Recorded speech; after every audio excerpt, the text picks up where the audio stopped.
All right.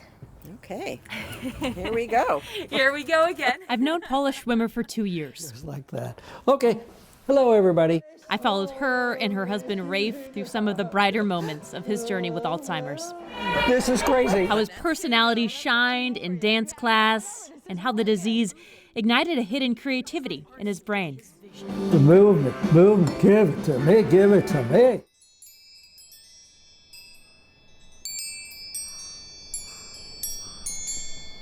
But meeting Paula this time was different That's his high school graduation. because I'd never known her without Rafe by her side. That's quite the hairdo. I know. It's really a strange time for me, for our family. In December, Paula made the decision to move Rafe out of their home and place him into memory care. She says it was hard to do, but it was time. When I would go to visit him, it was like I could just be his wife. I could love him. I can, hold his hand and all that stuff and not have to be his caregiver, because that really changed the dynamic of our relationship. Every day, she would visit him, sometimes bringing the rest of the family. Every day until the pandemic changed the routine. Not being able to see him, I feel kind of like I've deserted him, and that's not a good feeling.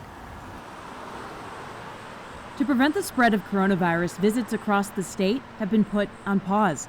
The fear of outbreaks in long-term care facilities is warranted. In May, the Department of Health says more than 60% of King County's COVID-19 deaths were all traced back to those kinds of facilities. But Alzheimer's also comes with its concerns. It's Washington's third leading cause of death. In 2018, more than 3,000 Washington residents died from it. And 70% of all Alzheimer's patients live in long-term care facilities. So we're starting to see some real impact of these past 3 months. And I think it's finally starting to get attention, like, this isn't working anymore. Lisa Mayfield is the founder of Aging Wisdom, a local company providing help to families like the Schwimmers navigate options for aging.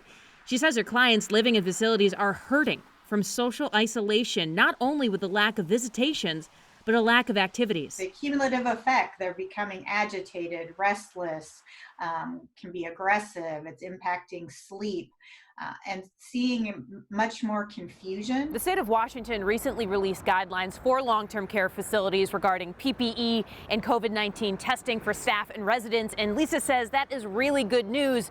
She just feels like the impact that isolation would have on seniors in memory care should have been part of the conversation from the beginning. I'm glad we're finally getting the attention and the support they need, but it's probably 2 months too late, in my opinion. The biggest fear and the biggest unknown for me is he going to remember me?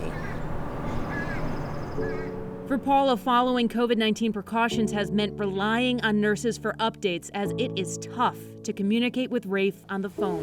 Whenever I call over there and ask how he's doing, they always say, oh, he's so happy, he's doing fine. And I say, does he ask about me? Does he wonder why I'm not there? And they said, no, which makes me sad that he doesn't notice that I'm not there. It's hard. This is so not the way I envisioned our lives to be. Does it make you more nervous than excited to see him again? A little bit. Yeah. Like, it's kind of like, what am I going to see? What am I stepping into? Is he going to be the same Rafe that he was 3 months ago when I saw him? For Paula, the uncertainty of how isolation has impacted Rafe has been the hardest part, but she remains hopeful. A part of her has stuck with him these last few months. Hopefully this will be over soon, and be able to go see him, and hopefully he'll remember who I am, and he'll smile when he sees me.